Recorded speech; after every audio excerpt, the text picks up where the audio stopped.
ভাইরে, শুধু ইফতার আর সাহরি খাওয়ার নাম রোজা না। ইফতার করা আর সাহরি করার নাম কি না? রোজা না।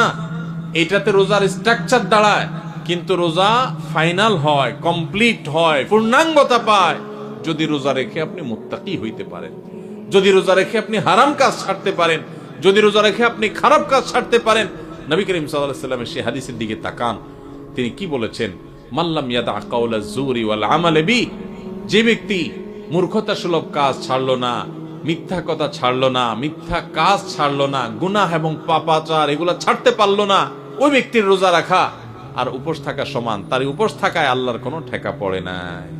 অতএব এই বছরের রমজানে আমরা আসেন আগে থেকে পরিকল্পনা করি, ভাইরা আমার, আল্লাহকে সাক্ষী রেখে আল্লাহর সাথে কথা দেই, আল্লাহ এত বছর রোজা রাখছি, তোমার রোজার মর্ম বুঝি নাই, এই বছর আমি রোজার মর্মটা একটু বুঝে রোজাটা সঠিকভাবে রাখবো।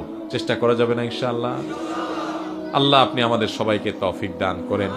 আল্লাহ আপনি আমাদের সবাইকে মুত্তাকি বানায় দেন, মুত্তাকিদের ইমাম বানায় দেন, আমাদের তাকওয়া অর্জন করার তৌফিক দান করেন। আল্লাহ হারাম ছাড়ার তৌফিক দান করেন, হারামকে না করার তৌফিক দান করেন।